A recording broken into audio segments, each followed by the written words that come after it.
Before I could know it, मैं बाहर खिड़की से देख रहा हूँ, मेरे पीछे वाला जो बैठा हुआ था, पीछे से एक हाथ आया और मुझे जो है बकायदा गले से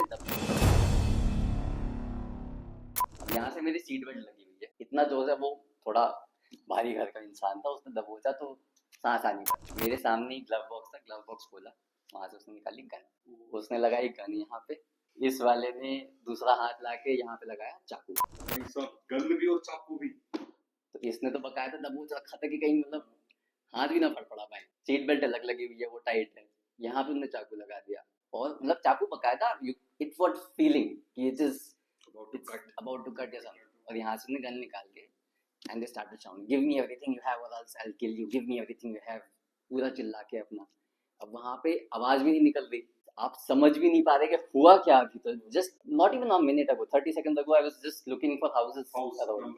तो उतने में वो कहता है कि जो है give me everything you have, I couldn't move, तो वो अपने आप ही मेरी जेब निकाल के सामान निकालने लगा। तो मैं सर से मिलने आया था, तो मैं सामान वगैरह सब छोड़ के आया था, I was just wearing a T shirt, it was a summer day, I was in jeans T shirt, had just like a jacket like this, और अपना वॉलेट, अपना घड़ी, ये सब जो नॉर्मल चीज़ है, तो फोन पावर बैंक पॉकेट में था, उसने निकाल लिया, वॉलेट ढूंढ के वैसे वॉलेट वैसे वॉलेट, थोड़ा सा धक्का मुक्की करके उन्होंने वॉलेट, उस धक्का मुक्की में थोड़ा सा यहाँ पे कट आया, वहां से उसने पीछे से वॉलेट निकाला, घड़ी पहनी हुई थी उसने, घड़ी खुद से ही खोली, मैं तो हिल भी नहीं पा रहा था, तो घड़ी खोली उसने, मेरा सब ले लिया उसने, तो वॉलेट भी ले रहा है, वो कह रहा I kill you, I kill you, you won't be able to see the next day, whatever, nothing I can say, this is just leave me do something, is taking out everything. अब इसमें थोड़ा सा एक twist है, funny story क्या है कि जो है प्रॉब्लली हो सकता है नए चोर थे, वो ट्रेंड नहीं थे तो वो वॉलेट निकाल रहा है और वॉलेट से सामान देख रहा है कि क्या है अंदर, तो कैश वगैरह ऑल ऑफ दैट।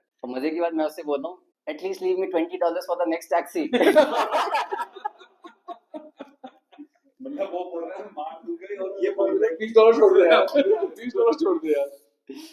तो जो है, लेकिन बिकॉज आई सेड शायद वो ट्रेंड नहीं था, तो उसने मेरा वॉलेट से तो कैश निकाल के रख लिया, अपने में से उसने $20 निकाले और दिए, और मुझे मेरे लैप में रख दिए। मैंने थोड़ा सा फिर टैक्सी भगाई आगे, इसने थोड़ी सी ग्रिप लूजन करी, उसने सीट बेल्ट खोली, दरवाजा खोला, and just before he was about to push me said don't look back, I am coming back, if you just look back I will come and run you over in 2 minutes, और मुझे push करके wallet फेंका, वो $20 फेंके और भगाते हुए चले गया। Now in that moment it was such traumatic कि ये पिछले 15-20 मिनट आधे घंटे में हुआ क्या, आंसू आ रहे हैं लेकिन मतलब रोना नहीं आ रहा कि जैसे फूट के रोता है इंसान, आंसू आ रहे हैं, लेकिन भर भर के आंसू आ रहे हैं, समझ नहीं आ रहा, पसीने आ रहे हैं, क्या करूँ। तो एकदम से मैं उठा, वॉलेट उठाया, क्योंकि वॉलेट में आपका आधार कार्ड भी था हमारा, कार्ड्स भी थे, $20 जो ने दिए थे वो भी थे, तो सिर्फ पैसे निकाले, बाकी सारा सामान बाकी छोड़ दिया, वो शरीर, हाँ थोड़ा तो शरीर नया जोड़ता, नया जोड़ तो जो है उसने वो मैंने उठाया और मैं सामने जो स्ट्रीट थी उसमें भागा, मैं भाग रहा हूँ, मैं हर घर की जो है बेल बजा रहा हूँ, कोई आ जाए देखने, कोई खोल ले, अब पता नहीं चर्च में थे, कहाँ थे लोग, कोई नहीं आए, एक घर, दूसरा घर, तीसरा घर, चौथा घर, थोड़ी देर आगे जाके आधी सीट पार करी तो पांचवे घर पे घंटी बजाई, तो ऊपर दो आंटियां बैठी हुई थी, थोड़ी ओल्ड सी, और घर के लॉन में कुछ 5-7 कुत्ते भौंक रहे थे। मैंने जब घंटी बजाई तो उन्होंने सुना, और वो सामने देख भी रहे थे कि क्या हुआ, व्हाट हैपेंड। तो वहां पे ना, जैसे यहाँ पे भी हमारे यहाँ इंडिया में तो खैर नहीं होता, घर के बाहर एक पिलर लगा होता है जिसपे एक बॉक्स होता है, उसमें घंटी है और उसमें एक स्पीकर भी है, तो they can talk to you from outside, तो that's what I press the button, उन्होंने वहीं से बोला कि what happened why you clicking, is everything okay. उन्हें दिख रहा है कि सामने वाला इंसान बोला है, और मेरे जैसे फिजिक्स से ना डर भी नहीं लगता, तो कि कुछ हुआ ही हुआ ऐसा, तो मैंने कांपती सी आवाज में बोला कि आई was just robbed, I don't have anything. I need to call my friend so that I can go somewhere, go back home. I don't have phone money. उन्होंने कहा okay let us help you, तो उन्होंने क्या करा कि वो नीचे आए, दरवाजा तो नहीं खोला उन्होंने, उनको भी सबको ही सिक्योरिटी का, तो उन्होंने वहां से ही, अब the good thing is I remember numbers very good, the memory with number is good, तो उन्होंने बोला नंबर बताओ, मैंने नंबर बताया, उन्होंने कॉल करा, वहीं स्पीकर पे लगाया, मैंने उसको बोला कार्लोस उसका नाम, तो कि Carlos I got robbed, what happened, क्या हो गया, तो मैं कहा मैं यहाँ यहाँ हूँ इस एड्रेस पे, please come and get me, I don't know, और मैं उस खौफ में हूँ कि वो इंसान वापस आ रहा है, पूरी स्ट्रीट पे अभी भी कोई नहीं है, सिर्फ वो वहां से देख रहे हैं, अगर वो आ गया तो वो वहां से देखते ही रह जाएंगे, वो आके मुझे छुरा भी घोप सकता है, गन से मार भी सकता है, ये तो और रन हो जाएगा। तो जो है बट आई वाज स्कैर्ड, मैं वहां दरवाजे को पकड़ के खड़ा था, यहाँ से कुत्ते भौंक रहे, मतलब ये भी काट लेंगे पर ये देख लिया जाएगा, वो आ जाए। तो उतनी देर में कॉल करा। द गुड थिंग वाज कि जो इस एरिया में हम थे, 2 स्ट्रीट छोड़ के ही वो घर था जहाँ पे मैं रहता था, जो उसका भी था। तो वहाँ से फटाफट से अपनी गाड़ी लेके आया, उसने मुझे पिक करा and then we went to the police station. वहाँ पे फिर कार्लोस की, सबसे पहले पुलिस स्टेशन गए, कार्लोस ने बताया, सक्षम को बताया, तो सक्षम ने नरेश सर को बताया, वो जो सामने ही रह रहे थे, तो वो आए, फिर उनके फोन से फिर बात हुई घर पे, तब जाके बात करी, एफआईआर हुई। तो फिर सक्षम ने उस टाइम क्या करना, आना है, पैसे वैसे खत्म हो गए, बस सबसे पैसे ले, टिकट करनी है, टिकट कर दे वापस। मैं कोई बात नहीं। आधे घंटे जब वहाँ पुलिस स्टेशन में खड़ा था, ठीक है हो गया तो, लेकिन अब भरपाई तो करनी पड़ेगी, तो अब 100 बच्चे लेके जाऊंगा। और फिर जो है उस टाइम, उसके कुछ 15-20 दिन बाद लॉकडाउन हो गया, which we never knew.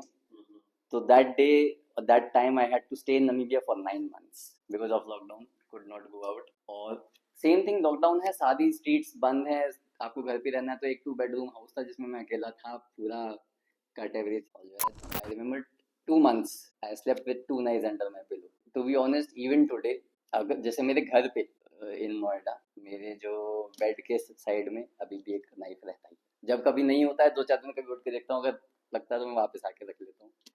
My wife knows, वो एक चाकू मेरे पास अभी भी रहता है। ट्रॉमा आज भी है उस चीज का। वो तो है, वो इतनी आसानी से तो नहीं जाता। लेकिन अब इसी बीच में एक छोटी सी जस्ट लास्ट एडिशन कि अब क्योंकि हम काम तो कर ही रहे थे, थोड़ा सा लॉकडाउन जब खुला तो एक रेडियो शो करना था। अब किसी ने बुलाया, मतलब this was not planned, this was an interview that they called at a radio की शो करना है। मैंने कहा ठीक है, कब करेंगे? Morning drive time. बट ठीक है, we have been doing a lot of morning show, लेकिन ये अर्ली मॉर्निंग शो है, आपको आना है 5 AM। अब वो समर डेज, तो डेज आर लॉन्गर, तो वो अब खुलता था मेरे ख्याल से रफली 6-6:30 के आसपास सनराइज होता था, तो वो डार्क ही है। अब विंडो में कोई टैक्सीज नहीं चल रही उस टाइम पे, बिल्कुल थोड़े से लोग हैं, तो सब बिजनेसेस बंद हो जाते। तो मैं सुबह 5 बजे रेडियो शो करना है, लेकिन हाँ तो कह दी अब जाना है, लॉकडाउन के जस्ट बाद है, टैक्सीज वगैरह सब कम है। तो एक जानने वाले टैक्सी को बुलाया, और जो है जैकेट में 2 चाकू रखे और फिर सुबह 5 बजे गए हम रेडियो शो करने 2 चाकू के साथ। तो ये सही बात है। देखो यही स्टोरी, ऐसी स्टोरी, ऐसी स्टोरी बहुत जो लाइक हमारे जैसे को और भी इंस्पिरेशन देते हैं कि नहीं यार, लाइफ के चैलेंजेस से डरना नहीं है, we have to face them head on head on head on head on. Kudos man, kudos. ऐसे ना, लेकिन ये ट्रॉमास ऐसे होते हैं जो बहुत कहीं ना कहीं, ये हम, मेरे ख्याल से ट्रैवलर्स के वो मार्क्स हैं जो शायद हम अपने ग्रेव में अपने साथ ये लेके जाएंगे, और ये खाली जिनके साथ हुआ है ना, ये वही महसूस कर सकते हैं। हम खाली बस एक feeling transmit, you know, we can just do it. तो भाई जब सबकी किलर स्टोरी हो रही है तो हमारी ही करेंगे, हैं मिस्टर सक्षम जी किलर स्टोरी। कितनी कंट्रीज ट्रैवल किया है, बड़े-बड़े एक्सपीरियंस होंगे। हाँ, थोड़ा इसे लाइटर नोट पे करने के लिए कि इतनी किलर ना होते हुए, bomb, from bomb blast to revolt to being robbed. मेरी शादी हुई 19 जनवरी 2020। हम लोग हनीमून के लिए केरला गए, काम वाम करा, वापस आए, तो हमें लगा कि मुझे, हम लोग बिजनेस ट्रैवल में, I had to go to Zambia, Lusaka. तो मुझे लगा कि भाई जाना चाहिए, और मैंने आयुषी को बोला, मेरी वाइफ को, कि साथ चलते हैं। तो उसका तो टिकट कराया 1 महीने रिटर्न का, अपना भी कराया। मैंने कहा लेकिन मैं स्टे ही करूंगा वहां पर थोड़ा आगे तक, या आगे किसी और कंट्री में जाऊंगा। तो हमारी रिटर्न फ्लाइट प्लान थी 25 मार्च 2020। हमने बढ़िया, जाम्बिया में बहुत ही फेमस विक्टोरिया फॉल्स है, हमने सब घूमा फिरा, ऐश कर रहे हैं, एक्सटेंडेड हनीमून चल रहा है हमारा। और जो है 18 मार्च को 2020 सारे फेयर्स वगैरह करने के बाद मोदी जी आते हैं और वो कह देते हैं कि भाई the country has gone into lockdown because of corona.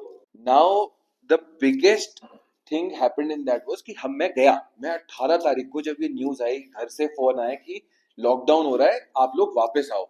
मैं गया, मैंने अगले दिन की इकोनॉमी क्लास, बिजनेस क्लास, सारी टाइप की फ्लाइटें जितनी हो सकती थी पता करी कि भाई हमें कल या परसों, क्योंकि 20th was the last day, 21st last day था कि आप इंडिया आ सकते हो। बट वो मिनट में सब सोल्ड आउट हो गई, सबने ऑनलाइन उठाई, बुक करी, हमें नहीं मिली। तो मैंने भी सोचा कि कोई बात नहीं यार, अभी 1 हफ्ते का अनाउंस हुआ है, थोड़ा बाद में चले जाएंगे। बट ये करते करते ऐसा हुआ नहीं, और then we got stranded in Zambia. And हमें लगा कि अब 1 हफ्ते में खुल जाएगा, 15 दिन में खुल जाएगा, 20 दिन में खुल जाएगा, महीने में खुलेगा। नहीं हुआ। तो 1-1.5 महीना तो हम बहुत स्ट्रेस में रहे, because Ayushi is a rifle shooter, तो उसका भी थोड़ा नाम हमारे लिए बहुत काम आया। उसने अपनी एक कोच को अप्रोच करा, जिस कोच ने एक जर्नलिस्ट को बताई हमारी स्टोरी, क्योंकि हम लोगों का नाम जो वंदे भारत मिशन स्टार्ट हुआ था, वंदे भारत फ्लाइट्स हुई थी, उसमें जाम्बिया का नाम ही नहीं था। हम एम्बेसी गए, इंडियन एम्बेसी, तो इंडियन एम्बेसी ने बोला कि जाम्बिया में शॉर्ट टर्म वीजा पे आए हुए खाली 3 लोग हैं जो फंसे हुए हैं, उसमें से 2 आप हो, तो हम यहाँ पर वंदे भारत ला ही नहीं सकते।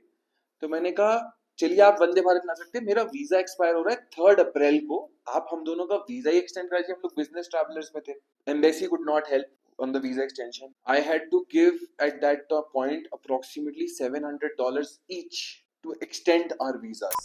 मतलब full on स्टकर। हम एम्बेसी से कह रहे हैं भाई हमारी क्या गलती है, हमने कोई ऐसा नहीं कि हम जानबूझ के रुकना चाहते हैं, हम तो जाना चाहते हैं वापस, लेकिन नहीं जी। वो तो एक वो पहली फाइनेंशियल हिट स्टार्ट हुआ होना कि भाई अब आपको ये मैनेज करना है। अब आपका जिस काम को, हम लोगों का बिजनेस भी ऐसा है ना कि हम जनवरी टू मार्च इन्वेस्ट करते हैं और फिर हम आगे रीप करते हैं, तो हमने इन्वेस्टमेंट पूरा कर दिया बिजनेस में, रीप करने के टाइम पे अब खाली एक्सपेंस है। होटल्स गॉट शट डाउन, वो तो हम पुराने ट्रैवलर थे, तो जाम्बिया वाली एक मैडम है जो लॉज है हाउस ऑफ शाका ओचे, जाम्बिया का कैपिटल है लुसाका, लुसाका की मेन रोड है कायरो रोड, कायरो रोड से लगा हुआ अपना हाउस है हाउस ऑफ शाका ओचे, जहां पर हम रुके हुए हैं। वो उसकी मैडम ओनर थी मतिल्दा। मतिल्दा मैडम को मैंने बोला कि मैम ऐसा ऐसा है, तो जा तो नहीं सकते, रहेंगे तो आपके पास ही, अब आपको कुछ है। तो उनके पास अपने घर का एक एक्सटेंशन सर्विस अपार्टमेंट था, लेकिन बीइंग जनरस आल्सो उन्होंने डिस्काउंट वगैरह करने के बाद भी she gave me at that time it was 550 क्वाचर्स पर night which was about $45-50 a day. तो अब क्या हुआ, उसमें ना उनका होटल स्टाफ आ रहा है कुछ आ रहा है, तो हम होटल के कमरे भी साफ कर रहे हैं, सब कुछ कर रहे हैं, हमारा ये चल रहा है प्रोसेस 1-1.5 महीना। और इसी बीच में बहुत सारे न्यूज वालों ने हमें कवर करा, तो somehow the Indian ambassador in Zambia got to know that we are stuck because somebody called him, तो उन्होंने बुलाया कि अरे क्या हो गया ये वो, बट देन मदद कुछ नहीं कर पाया। मैंने कहा जी हम पे पैसे नहीं है, I don't have the money, I am a young entrepreneur, it is the time of 2020, business fly नहीं कर रहा है। और मैंने कहा मेरे पे जो फंड थे, मेरी अभी अभी शादी हुई है, एक आपके पास एक आप एक मैन इन इंडिया एक होता है ना कि मतलब आप एक थोड़ा फंड अपने लिए इकट्ठा करते हो और फिर आप शादी करते हो, आपको लगता है कि अब मैं सिक्योर हूँ, I can handle I can take my journey forward. मैंने कहा जी मेरे पे नहीं, आप मदद करें, आप इंडियन एम्बेसी हैं, हम लोग we are the tax payers of our country. खैर नथिंग एक्सटेंडेड, कुछ नहीं हुआ। तो बट मैंने कहा कि ऐसा नहीं हो सकता, एक डिटर्मिनेशन थी कि 3 ही लोग जाम्बिया में हो। मैंने कहा जब इतने इंडियन है यहाँ, ऐसा नहीं हो सकता कि 3 ही लोग हो। तो रैंडमली वहां पर एक मॉल है कायरो रोड के पीछे ही, मैं वहां घूम रहा था, मुझे 2-3 इंडियंस मिले। मैंने कहा आप यहाँ पर लॉन्ग टर्म वीजा में हो या शॉर्ट टर्म वीजा में हो? मैंने कहा जी शॉर्ट टर्म में। आप भी फंसे हो? कह रहा हाँ हम भी फंसे हुए हैं, हम भी सामान लेने आए हैं अपने घर के लिए। तो मैंने कहा पकड़ो, हमने 4 लोगों का एक ग्रुप बनाया व्हाट्सएप, हमने कहा आपको जो मिलता जाए आप ऐड करते जाओ और मुझे जो मिलता जाएगा मैं ऐड करता जाऊँ। हमने ऐड करते करते 350 लोग शॉर्ट टर्म वीजा में जो जाम्बिया में फंसे हुए थे वो ऐड करे। 3 से 3.5, और एम्बेसी के पास खाली 3 लोगों की इन्फॉर्मेशन है और हम 350 लोग हैं जो शॉर्ट टर्म वीजा से आए, जो हर किसी को वीजा एक्सटेंशन में प्रॉब्लम आ रही है। उनमें से आई रिमेम्बर एक बंदा था जो खाली बहुत स्मॉल मैकेनिकल जॉब के लिए कॉन्ट्रैक्ट पे आया हुआ था, उसके मालिक ने उससे हाथ खींच लिया, वो मुर्गियों के फार्म पे सो रहा था, पोल्ट्री फार्म में मुर्गियों के बीच में सो रहा है वो। अब हमने सबको इकट्ठा करा, हमने कहा कि कल जो है हम इंडियन एम्बेसी में प्रोटेस्ट करने जाएंगे कि हमारी मदद करी जाए। पूरे ग्रुप में डाला, सारे लोकल मीडिया कवरेज में बताया और हम पहुंच गए इंडियन एम्बेसी के गेट कि भाई हमें कि हम आज यहाँ जा रहे हैं। हम अपने बैग्स ले गए कि भाई हम तो आ गए हैं, हम आपके जिम में फ्लाइट कराओ, अपने पास रखो, we don't have money to pay to these hotels, आप हमारी वीजा में मदद नहीं कर रहे, इसमें नहीं कर रहे, तो कुछ करो। उस दिन एम्बेसी ने हमें थोड़ा सीरियस लिया। उस दिन पहली बार उन्होंने सबको लंच दिया, उसके बाद उन्होंने हमें समझाया कि आप जाइए हम कुछ कर। फिर भी next 20 days in silence, 20 days nothing happened. पूरा अप्रैल निकल गया है, अब नहीं हो गया, क्योंकि हम लोग थोड़ा मीडिया में कवर हो रहे थे। तो वहाँ की जो पुरानी इंडियन कम्युनिटी है, 3rd जनरेशन इंडियंस, उनमें से एक बंदा है, बहुत प्यारा बंदा है, मिस्टर जनेश नायक, वो आया।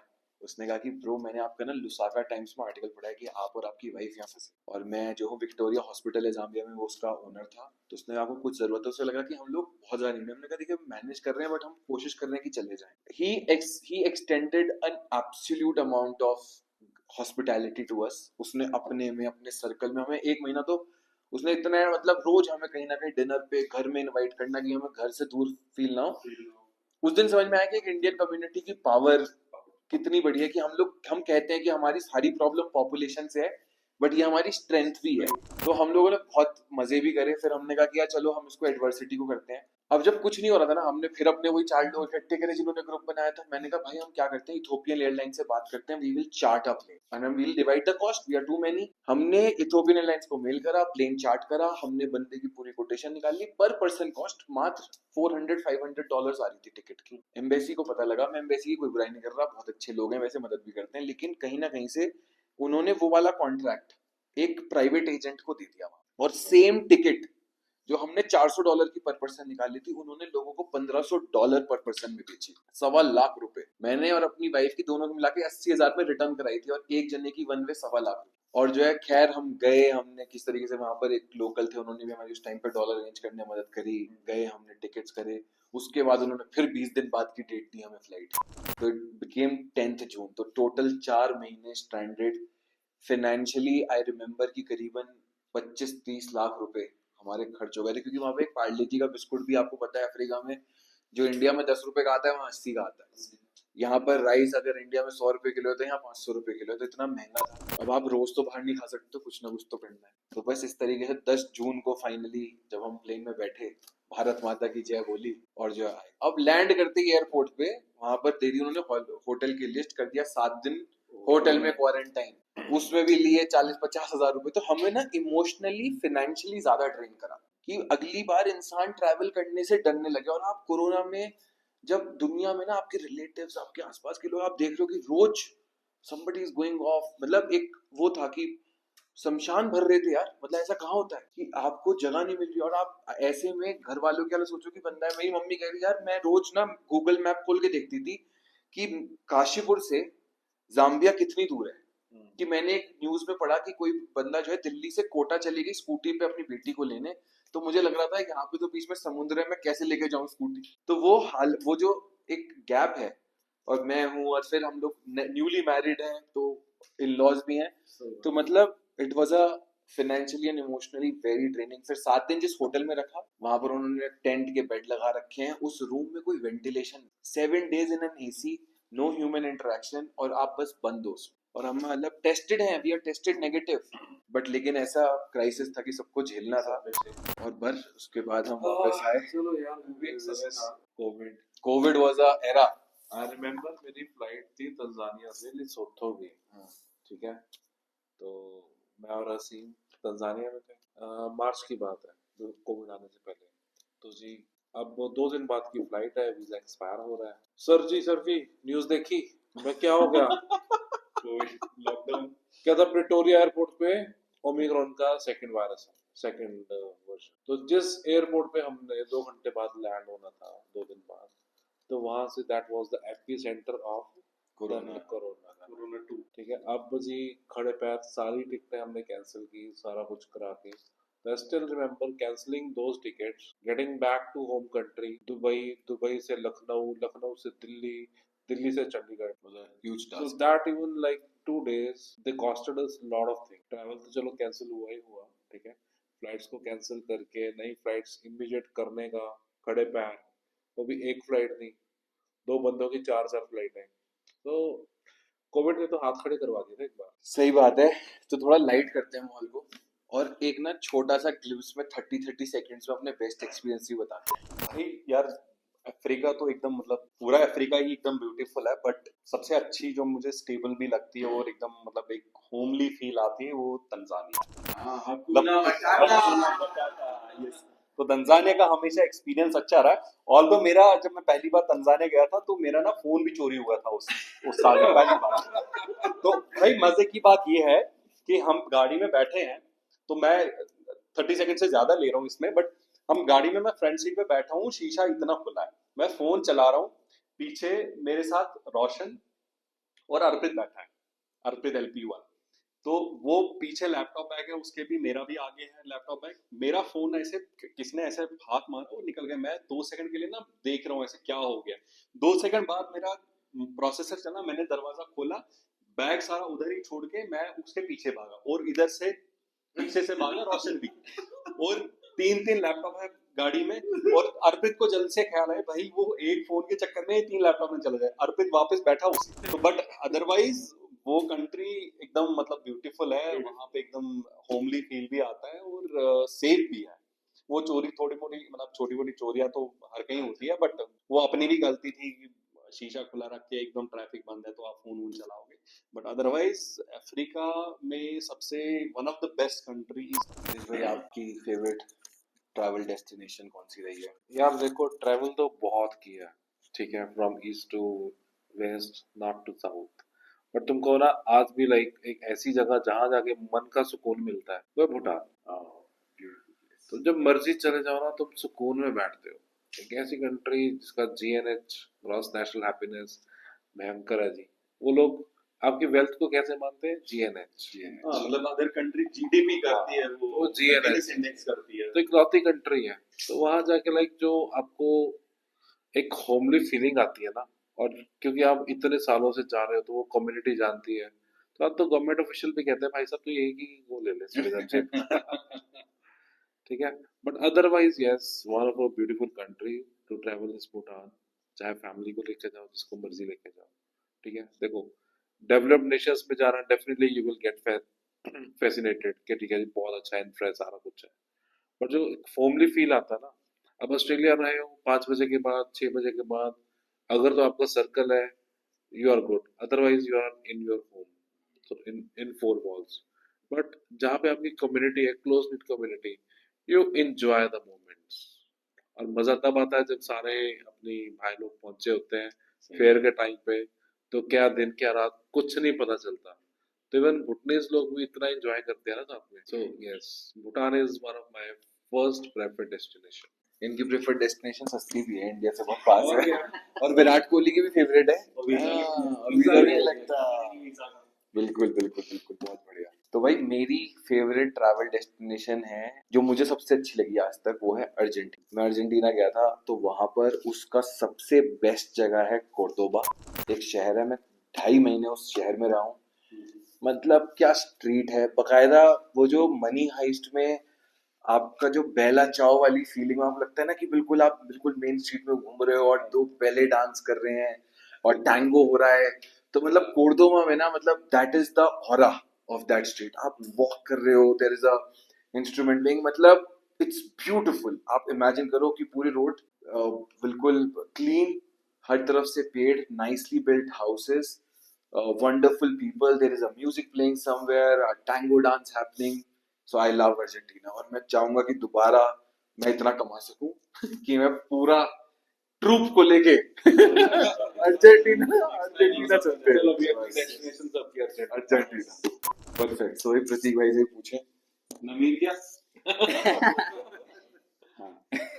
तो देखो भी वही मेरी फेवरेट है। देखो हाँ, ऑल्दो जो वर्स्ट एक्सपीरियंस रहा वो भी नमीबिया में रहा, बिकॉज लेकिन जैसे धीरज सर ने कहा कि जहाँ आपको एक होमली फील आती है, home away from home, is because you have people community and you know people that you can rely on, या people that you know or people who know you, so that is Namibia.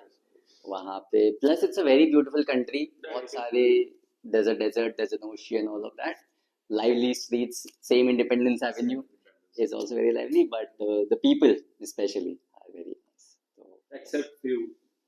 अब ये तो चलो guys, I hope आपको हम लोगों का killer travel story edition episode 1 पसंद आया हो। अगर आया है तो लाइक करो, शेयर करो, सब्सक्राइब करो। सक्षम जी आपके लिए ऐसे ही ब्यूटीफुल ट्रैवल स्टोरीज का कंपाइलेशन लाते रहेंगे, और भाई लोगों से जो अलग अलग बिजनेस ट्रैवलर्स हैं और आउट देयर नहीं है, उन सबसे मिलवाते रहेंगे। तो मैं सबसे रिक्वेस्ट करूंगा कि एक बार बोल दो सबको जोर से कि like, share and subscribe. Also comment पे अपनी अपनी स्टोरीज भी बता दो, थोड़ी हमें भी पता लगे कहाँ कहाँ घूमे हो आप। तो भाई कमेंट में स्टोरीज बताओ कि आपकी कौन सी किलर वाली स्टोरीज रही हैं, और हम उससे रिलेट करते हैं, और आपके साथ अगर ऐसा कुछ हुआ है तो वो भी रिलेटेबिलिटी बताओ। परफेक्ट गाइस, नेक्स्ट के लिए सब्सक्राइब करो, मिलते हैं जल्दी, बाय बाय।